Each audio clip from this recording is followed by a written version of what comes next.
Hey, this is Anney. And I'm Samantha. And welcome to Stuff Mom Never Told You, a production of iHeartRadio's How Stuff Works.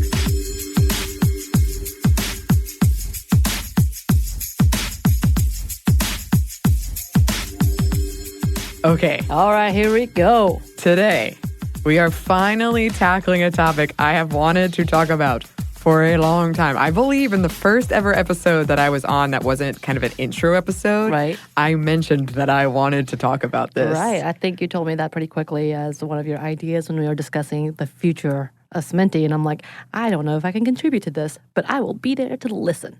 Perfect. Yeah. Yes. And I've wanted to talk about this, like, just not even on podcast, but just a woman about town. A woman about town, even. Well. Yes, I'm a woman about town since Twilight was at its peak. Because I was just so kind of befuddled and intrigued about what was happening. So did you watch any of the Twilight? I watched the first one, and I'm not here to make fun of what anyone enjoys. I just wasn't. Right. I went in blind, and I laughed at a part I'm not sure I was supposed to laugh at. The whole first movie was kind of laughable. It was the first movie. And this young girl behind me threatened to cut me in an alleyway.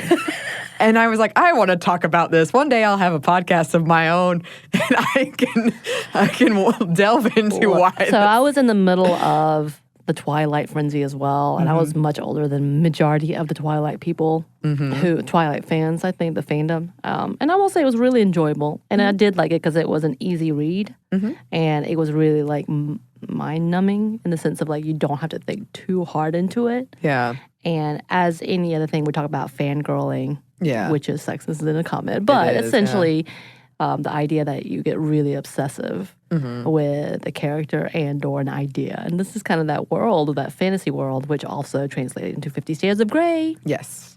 But fan fiction of Twilight. Right. But it brought that same kind of infatuation, brought that for older women and older generations. That would have been that way for Twilight, I think. Yeah, and that's why I don't want to be judgmental of that, because I think because I don't like romance, that's why I didn't like Twilight. But if I fangirled about so much stuff, I was, believe me, Harry Potter, I went, and it's still. Right. And I think for me, I'm not necessarily all about romance, but as a person who wished to have romance or wished for the perfect idea of romance, but I'm cynical in real life, oddly enough, that I'm like, yeah, this would be awesome. Yeah. I'll take your word for it. I'm just saying. We will be returning to Twilight. I love how we always bury the lead of what the episode is about. So we're talking about... Sorry, that's my fault. No. I love it. We're talking about women and monsters and kind of this trope and this attraction of, it seems, in a lot of our media, women and monsters. Right. Vampires being one of those. And before we get into it, trigger warnings. This is just going to kind of come up. We're not going to delve into it, but it's fairly lighthearted. Yeah, esque. There is one thing that I will maybe say is not, but it's generally we're just kind of mentioning these things: rape, sexual assault, and general warning about porn and fetishes. And we do want to be careful to not judge any consensual, safe, healthy things that people are into. Right. And again, we'll be talking more and more about this with like the BDSM and bondage, but everything has to do with consent and communication and being an adult who can consent legally. Yep. Yes. So let's get into it. I'm so excited. Even if there's no sexual attraction, it's hard to deny after looking at our pop culture that we don't find monsters, especially the more human-esque, humanoid ones, appealing. People writing about the popularity of monsters point to their relatability. They're different than us, humans here, but we can see ourselves in them, and a lot of us can connect with that feeling of being outcast. Right. You want to be the underdog that comes out on top. Yes, we love an underdog. And like I've said many times, I think horror movies are great mirrors to reflect back what we as a society have hang-ups around, and something similar can be said around monsters. Right. They embody both fear and desirability, and fear around desirability. And really, doesn't that sound like we're describing attitudes around sex? I mean, yeah.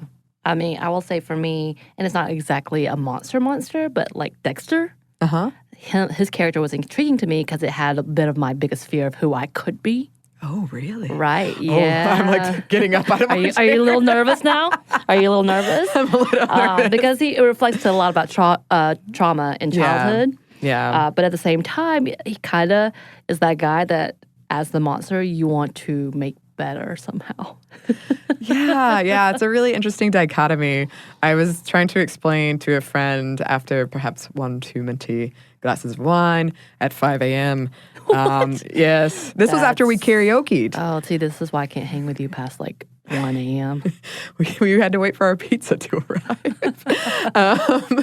And I was just explaining to her, she does this thing where she becomes contrary when she's drunk. And she was picking a fight with me, but she was like, I don't understand why you like the Winter Soldier so much because his hair part's so weird. And I'm like, it has nothing to do with looks. It's all about the trauma he represents. Right. I mean, that's very true. Mm-hmm. Anyway, we're getting away from the point. I'm so sorry. No. There are so many examples of this in our so many. Right. Beauty and the Beast, Dracula, Twilight, Buffy the Vampire Slayer, Vampire Diaries, True Blood. Although there's a lot of attraction going on in True Blood. They have all the monsters in True Blood. Yes. You have from like werewolves to witches to vampires to fairies. Yeah. I guess that's not really a monster, is it? Actually, they turn out to be monsters. Oh, spoilers. In True Blood. Oh, dear. Mm-hmm. I mean, that makes sense. I just wanted to include that because I think in True Blood, it's just generally a lot of attraction and desirability. But there are a lot of monsters as well. They're all the whole like idea of saving that one, like, what is that? Innocent character. Suki? Like she's kind of the innocent virgin that they're trying to take care of. All of them are fighting over her. This one pure, very white, very blonde girl with all the monsters around her and how she attracts those people. That's part of her sexuality as well. Right. So, I mean, it's absolutely a part of this. Oh, for sure. Shape of Water is a big recent one. Venom, which apparently caused a lot of excitement for some folks. I can't remember what it's called. There's a name for it, but... Oh, really? Because I was going to say Tom Hardy, right? Yeah. Oh, end of story. That's all you need. I've never seen this movie, but Tom Hardy is... Oh, I've seen it an embarrassing amount of times because of my parody that I'm making. That's right. It's and all you're having for a song. Yes, it's all for I'm ready parody. to be in that. Oh, well, you will be. So good. And it's slightly different for this example of Venom because this was the audience being attracted to the monster as opposed to like in the movie. I think it's an interpretation from the audience. Oh, okay. But I wanted to include it. Tom Hardy. Yeah, but there's it was big enough that the company that produced this, which I believe was Sony, they released a trailer after the movie came out that painted it as a rom-com. It was that big of a deal. Are you kidding me? No, and it's great. It's great. I guess I need to watch it. I have not seen any of that yet. I mean, yes, but it's not good. But, apologies to anyone who likes Venom out there. I mean, no, but I mean, yes. Yeah, okay. I mean, you do what you want to do. I'm just going to warn you. It's fun, but perhaps not what I expected. Not good. Okay. Older movies were likely to include a less human-looking creature, lusting after a human woman, like King Kong. I think there is something different about these old-school monster movies, too, because they were less about female desire and how we view it, and more about the male gaze, and were almost entirely written by men. It's like male creatures assaulting women. Right. And I guess if you think about how Dracula has changed over time, like he was really big monster, pointy ear guy, and now it's all of a sudden this beautiful man that glistens. Does he glisten? Well, according to Twilight, he glistens. Oh, okay. Twinkles. He sparkles. He twinkles. I'm sorry, he sparkles. Yeah, that wasn't the scene I laughed, but I almost laughed at that scene. That wasn't like a laughable scene. I laughed when he like walked in and smelled Bella for the first time and he made that face. When he covered his nose. Yeah. I just didn't know what was going on. I thought it was funny. Yeah. Anyway, if we can include fan fiction, which everyone knows I want to do, it's everywhere. Harry Potter, which is my specialty. There are irresistible werewolves, vampires, Vila. It's more like they can't resist the human character they are infatuated with most of the time, which doesn't really make sense. And in the books, the centaurs are seen as sexual objects. Like the women, like the girls are automatically attracted to them. It doesn't show them so much in the movie. Right. But in the books, they do. Yeah. Video games have some interesting examples where a player can choose to pursue a relationship with a non-human. I still don't get that. Oh, I've done it. I know. I mean, like my friend who plays the video games, he does it too, and I'm like, why? Oh, okay, here we go. So usually in this case, it's an alien, not of the monster variety, but, depending on your take of aliens, I guess. Anyway, I always went for Garrus or Liara, both of whom are alien when playing the human female character in Mass Effect. This is like a foreign language to me. I know. Keep going, a shout keep out going. to the Mass Effect players. Yes. There's a game called Coming Out on Top, which is about queer folks exploring their sexuality, where you can opt for a goldfish as a sexual partner, as one of many paths. Many paths. It's really hard to describe. Why a goldfish? I mean, I think it's just about options. Okay. That's the same with Mass Effect and Garrus. I liked his voice, and he seemed even keel. It was all about personality. It was about his personality. I got you. And then there is monster porn, or cryptozoological erotica, which generally involves a human woman having sexual encounters with some type of creature.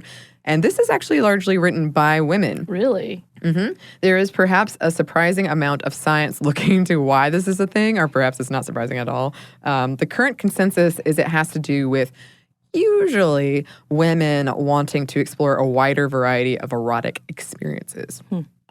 On the internet porn side of it, though, one mystery German dude has produced almost all of the sea creature porn that exists. So he does all the tentacle porn? I don't think it's tentacle porn. I think it's more like Creature from the Black Lagoon, because when the company that makes the sea creature outfit that is almost always featured in these porn videos were asked about it and told, hey, did you know that your sea creature outfit is in all this porno?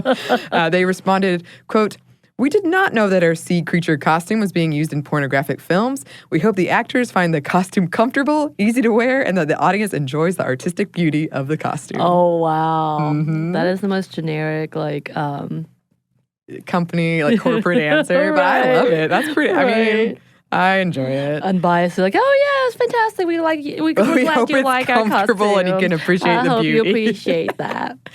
Due to calls that it promoted bestiality and brutality, Amazon and other websites took down some monster porn, including that Bigfoot one everyone always uses as an example. I think probably most of you have seen it or heard of it in passing, even if you don't know it. I bet you. Is it bad? Okay. No, I don't want to look it up. It's just popular. I haven't read it. I wouldn't be ashamed if I had, though. It's interesting. I don't understand. I didn't know this was an option. Yeah, so I feel very naive right now. Well, I usually feel that way, so it's good to have the tables turned. The flips have turned. Yeah, it is turned. At first, I wasn't going to include robots.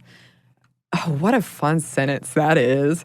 But then I got to thinking about the symbolism in the Alien movies of the android trying to kill Ripley in the first one, and in the newer ones, how David, who's an android, always falls in love for the lead female character and or wants to kill her, despite being a robot that shouldn't. In this movie, shouldn't have those feelings. Right. And all the hubbub about how hot the robot was and lost his face. The new Netflix lost his face. Oh, okay. So I think related but different. I mean, would that include Blade Runner? Aren't they all some kind of android? Yeah. Yeah, I guess so. And then they have creation of life, and that becomes problematic because they have created life somehow. Yeah. Is that right? I've not watched it fully, but I know people are really big fans of this. Yes, they are. And they love this idea. And the last one had Ryan Gosling, who was a beautiful, beautiful man playing a beautiful, beautiful robot, right? Samantha. I was on the Ryan Gosling train. Way before me. I was 9 years old. Hey. Young Hercules had a big crush. Oh, that's right. He was on there. Yes, What if I told you I've said this in 10 episodes. What if I told you I liked him from Mickey Mouse Club? Oh, no, you're right. You could beat me. Oh, no. I don't want to know the truth. Okay, I like won't to tell you live in the this truth. world. But I mean, I guess that would be the objectification of robots, right? Yeah, I think that could be a whole, and I would love to talk about that as well, a different episode, but just the, they're you, but not quite you. Right. There's something almost dangerous about it, kind of unpredictable. Right. Yeah. So those are a lot of the examples, and we have a lot more to discuss. But first, we're going to pause for a quick break for a word from our sponsor.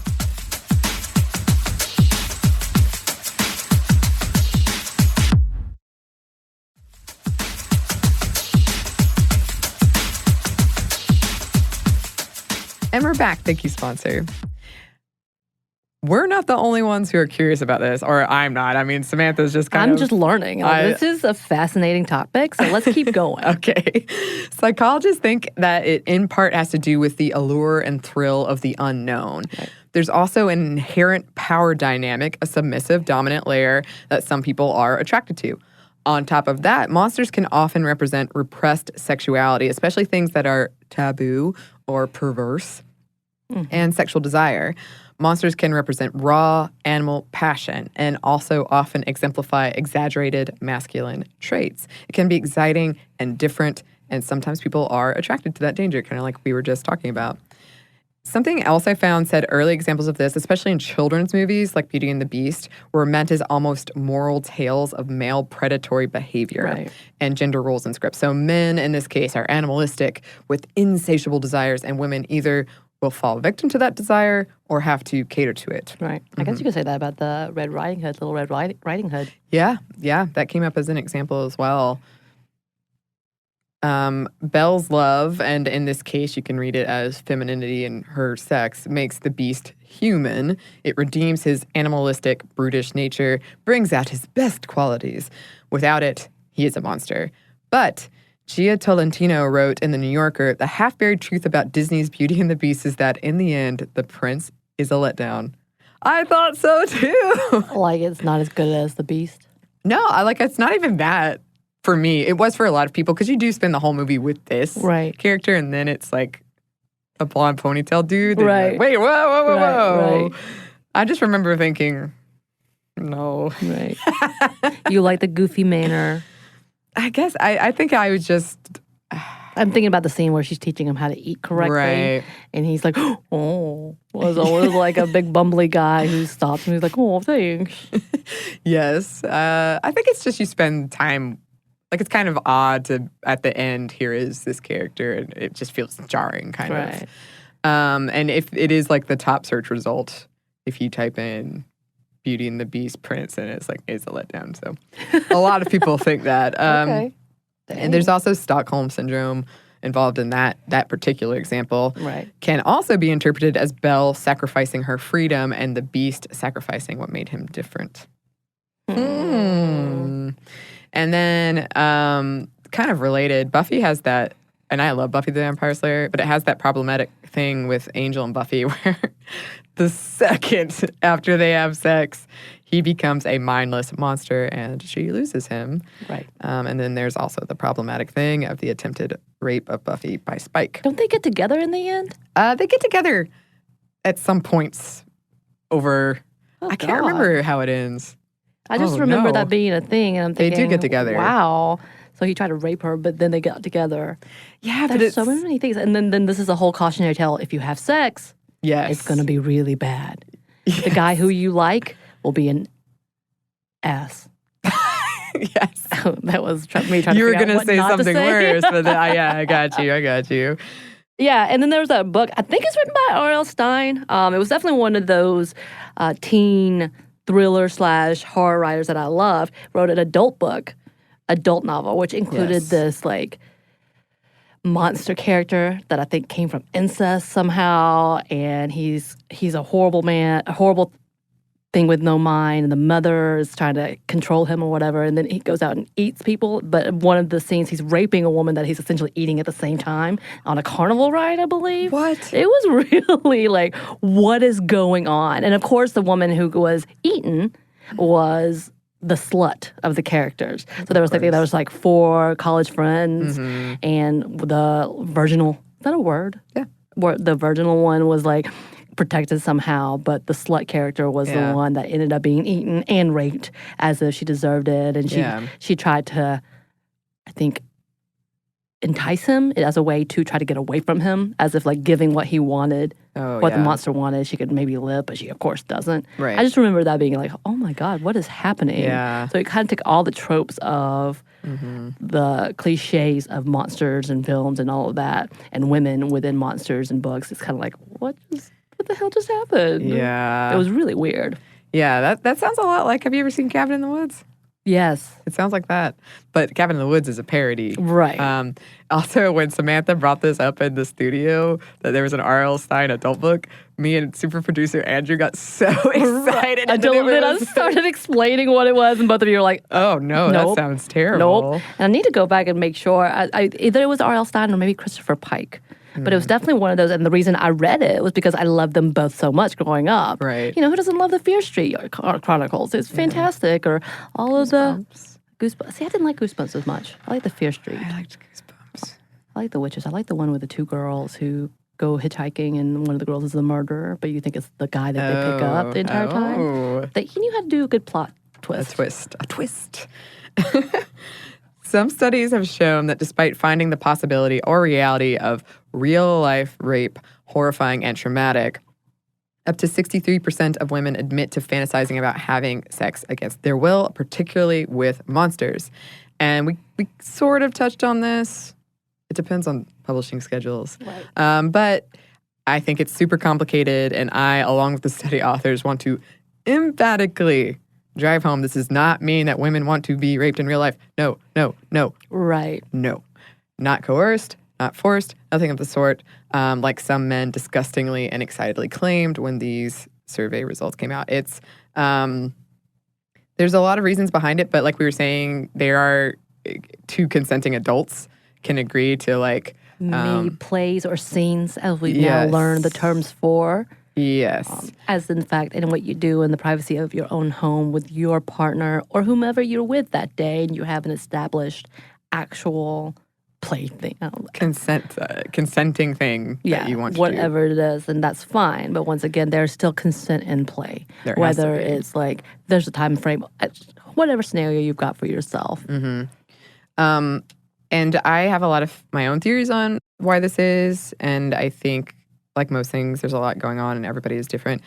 But science, people who studied this and conducted the survey think it has to do with both people who generally take charge in things and find it a relief to not take charge of something, to like relinquish control or responsibility. And then there is also women feeling like she can't say yes to something she wants, or simultaneously fearing and desiring sex, or wanting her beauty and desirability, which is our currency in this society, confirmed as irresistible. And these are like fantasies, again, like just to drive that home, it's fantasies. Some psychologists think it has to do with the woman fearing emasculating the man and promoting violence and diminishing her desirability if refusing sex. And yes, all of this is very hetero research.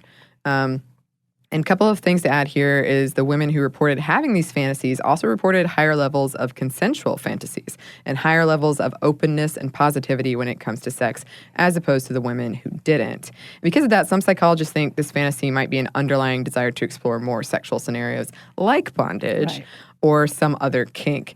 Again, do not take this as women secretly want forced sex, because no. That is not a thing. It is not ever a thing. Not a thing. No. You will know from the mouth of the woman if she wants to have sex. Yes. And because we are going to discuss bondage and fetishes. The mouth of the partner. Yes. Mouth of the partner. Consent on all parties. On every party. And again, fantasy different. Is a fantasy. Yes. Very different. And the likelihood of someone acting out their fantasies are going to be still in the conversation. Right. And communication. Yeah. So just keep that in mind. And we will be returning to that a little bit in upcoming episodes.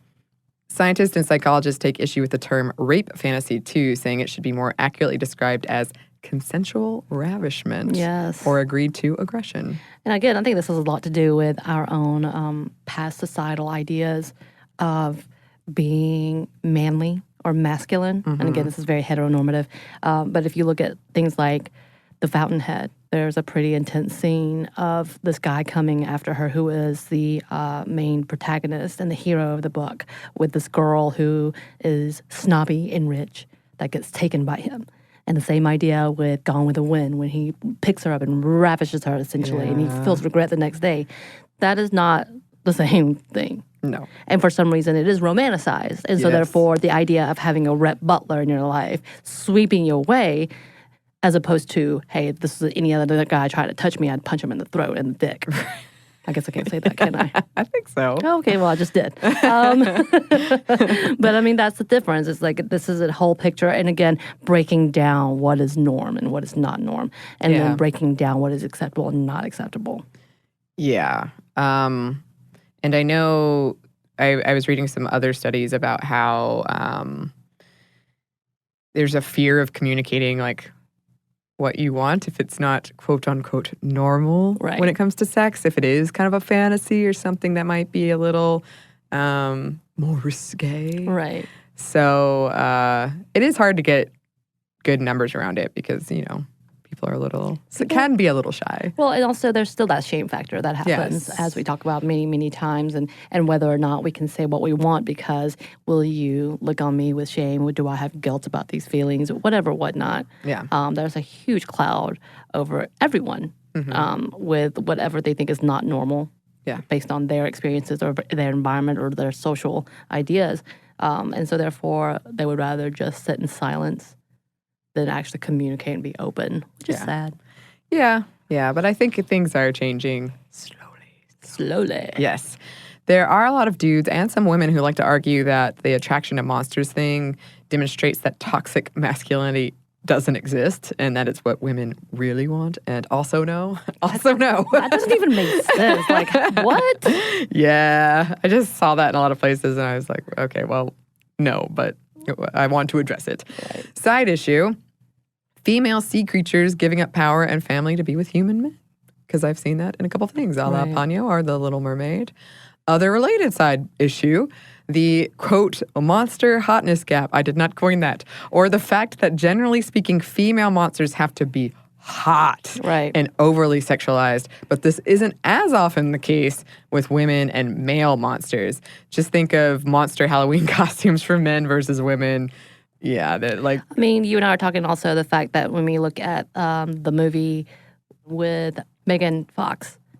Oh, Jennifer's Body? Yeah, Jennifer's Body. She's a monster, but she's this hot-ass monster that comes around and, you know, seduces boys. And many of the times you see these monsters being really beautiful females and then transforming into this ugly thing later on in time. Yeah, showing you the true monster within and the zombie within. She's on her period. Right. As where the monsters of men are just out there. And I mean, have you ever heard of the reverse Beauty and the Beast? Beauty and the Hunk? Hunk and the Beast, not Beauty and the Beast. I'm sorry, it would be Hunk and the Beast. And no, it shouldn't exist. Beauty and the Hunk. That's just like most of our media. I was going to say, that's just a reality show happening on the beach, right? Yeah. Also, I just dated myself by using the term hunk, didn't I? I don't know. I think hunk still happens. Is that a thing? Okay. I think so. There's also a female monster sympathy gap. We're more likely as audiences to sympathize with male monsters than we are with female monsters. I wonder why that could be. Also, female monsters are almost always single. And I almost went into a huge tangent about it, but then I was like, you got to rein yourself in. They also almost always go after their best friend's guys. I've noticed that a lot. Like, they go after something that is, you know, supposed to be priority for females. Being catty, as it were. Some of the things we're talking about here can and sometimes do fall under the umbrella of fetish or kinks, but not always. I do want to mention that a shape of water-themed dildo on Etsy keeps selling out. And after its Oscar win, it sold out in 20 minutes. Wow. I'm not going to lie, I've never seen that movie just because I couldn't understand the premise. And I get it. I get it. But at the same time, I was like, no. There's a really interesting take on that movie about how it's supposed to be, you know, romantic, but at the same time, the director, is Guillermo del Toro, right? He kind of has publicly looked down on people fetishizing the monster. Not even fetishizing, but just kind of romanticizing it. But at the same time, it's like, this is what the movie is. Right. It's weird. I saw that came up a lot when I was researching this, but it wasn't exactly what we're talking about, so I didn't include a lot of it. I've always thought this whole thing had something to do with how women and society at large are taught to fear female sexual desire and pleasure, going back to like the taboo thing. So a lot of us have difficulty expressing it and also suffer from low self-esteem. Enter a sexy, powerful vampire who literally cannot resist you, who is so in love, heavy quotes, with you. He watches you sleep at night. Creepy. And wants to hear your every thought. Super creepy. Yep. But I found some pieces that argued it might have to do with marginalized people empathizing with creatures on the outside of society. That's true.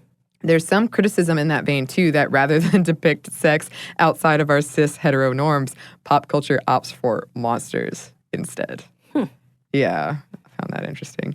And related to this, our more modern take on more respectful, consensual monsters with women pairings and attraction to them is sometimes credited to our desire to see stories that allow women more sexual agency, that depict more queer lead relationships, and or depict more non-white leading relationships, and Hollywood's resistance to that. Because these are still straight white ladies falling for monsters. True. As opposed to doing that. But like we're craving something else so much than what we've seen that I guess for monsters are the way we're going with it. Okay.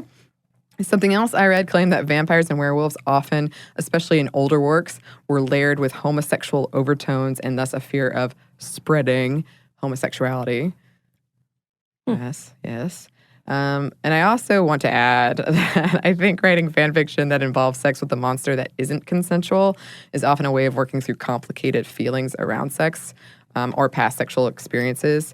It's easier to think of someone as a straight-up monster than a human person who victimized you. That's just my theory about some of it, not all of it at all, but some of it. And another theory I have, because I have thought about this a lot. So many theories, yeah, I love it. Is that all of this might have to do with male writers grappling with the societal scripts that tell them that they can't control their desires. Right. And women will love them no matter their monstrous attitude anyway. Or that the love of a woman will make them better. The love of a pure woman. Yes. Will make them pure as well. Exactly. So there's a lot going on here. But we're not done. But first, we have one more quick break for a word from our sponsor. I hope it's vampire stuff.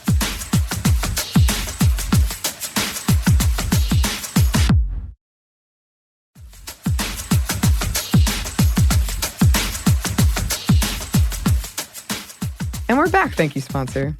And we are back with vampires, Samantha. Because I did want to look at them specifically for a second. And I asked you before we did this if you had any kind of monster attraction things going on. And you said... The one thing that I've always really, really liked are vampire stories. And I've loved them from the beginning. And this is why I also say I did know about Twilight. I also loved Interview with a Vampire. That was one of my favorites. I even watched the one with Jim Carrey. The really, really old school one. What is that? It's like a comedy. Good gosh, it's so old. Jim Carrey was a vampire? Yes, he transforms into a new vampire. Oh. And it was, it only got 18% on Rotten Tomatoes. But it was a 1985 film. Uh-huh. And yeah, he gets bitten. I can't remember the quite premise. He gets bitten and he's slowly transforming. And obviously it's a bit of a comedy. Yeah. But yeah, I even watched that one because I really liked it. I liked the idea. Yeah, there's something to me when you see this kind of like darkness and defying death, I think was part of my fascination. Mm-hmm. Also, Brad Pitt was beautiful. Yeah. I will say the scene between him and Kirsten Dunst was really, really creepy. It almost did not make me happy. It definitely didn't make me happy. But it's very sexualized. Like I feel like of all of the monster movies, or like that type of non-human movies, vampires are the most sexualized to me than anything else. I would agree. I would agree with that. And that's why we have this whole section specifically for them. What does that say about me then? Damn. No. You were definitely not alone. So I found a lot of theories about why we have a fascination with vampires. And while they're so sexualized, and one of the first things that I ran into that was really obvious when I read it, but I was still sort of surprised, is that it's a replacement for sex. Because you're like exchanging bodily fluids, but you're not having sex. Again, it's someone who maybe can't resist you, who might bite you at any time, can offer you eternal life, eternal youth, is unchanging and steady. I thought that was such a funny argument, but I guess that makes sense. Like if you want somebody steady, a commitment in your life, then someone who will commit to you. Right. There you go. Right. A safe sex symbol. I found that argument. The bad boy and the allure of reforming him. Right. Or the tortured, sensitive soul. I do love a really sad boy. I do too, and I don't. I have a lot of friends that make fun of me for that, but oh my goodness, I did. I like the tortured artist guy. That was my thing. Well, another episode to come back to. Fact that they're mesmerizing, the fantasy of not having to be responsible, and almost always played by conventionally attractive actors. That's true. I'm sure that does Although not the hurt. original Dracula. Oh, sure. Yeah, this is our newer Nosferatu? Nosferatu was not a pretty boy. No. Have you seen As We Lie in the Shadows? What We Do in the Shadows? What We Do in the Shadows. I love that movie. I love the show. I haven't watched the show yet. The show's good. But I know the movie in itself. It kind of goes back to the old school idea of like, yeah, it's not as sexy as you think. And I do love their takes on that. Yes, I love it. Any listeners who are interested, highly recommend it. Good show. Good movie. Twilight is often seen as a metaphor for abstinence. Oh, absolutely. Before marriage. Edward can hardly resist Bella's scent, but he must, or she will be condemned to be a monster too. Putting the responsibility on the woman for the man's desires and actions, another example of that. But also complicated by the fact that she does love him. Right. And also complicated by the fact that I suppose the message there is premarital sex is monstrous. Yeah. And I think you're going to talk about it, but actually he refuses to sleep with her because she wants to be with him so badly. And I don't think they've ever mentioned sex in the book or in the movie. Really? I'm sorry, beforehand. That they don't talk about it. But she says something along the time, because the whole oh my God, I can't believe I know so much about this. I'm very excited. The whole back and forth is that she wants to be with him forever. And she doesn't want to grow old and die, and he lives or whatever. And he doesn't want her to be a monster, as he is, quote unquote. Right. But she also wants to sleep with him. And she wants to sleep with him while she's still human because she doesn't know if things will change when she's not anymore. And the only way he will do that is if they get married. So he is the one that puts it on her. So she gets married at 18, 17, 18. And for some reason, this is acceptable. Yeah. Even this day and age. And everybody's like super excited and no one's really creeped out by the fact, hey, that's really weird. But this is also that religious stance, which the writer was very religious. Right. Is very religious. I don't know. Yeah, she is. And that was part of her thing is the appeal to sexual attraction. But he was such a good guy and such a good man that he makes sure that they're married first. And that her reputation is not marred. Yeah, we don't want that. Because, at 18, when you get married in 2005, it's completely normal. Right. And I did read that part of the appeal of Edward is that his love for Bella propels him to combat his monstrous urges. Yes. Interesting. Yes. And I've said it before, we've talked about it in other episodes around stalking is not romantic, but the romance between Bella and Edward displays many signs that are precursors to abuse, if not outright abuse, and stalking and controlling behavior. Pop culture has for so long painted that as romance, and it can be hard to unlearn what we have taught. Like, Twilight is by no means the only offender here. Right. This is everywhere. Right. Oh, no, it still is every day. Once again, we talked about 50 Shades of Grey, and that just happened. The newest one was released a few years ago, right? Yeah. I mean, it's everywhere. Yeah. But I did want to put that in there. We are aware that watching someone sleep against their will, perhaps. Super creepy. Yeah. Please don't do that.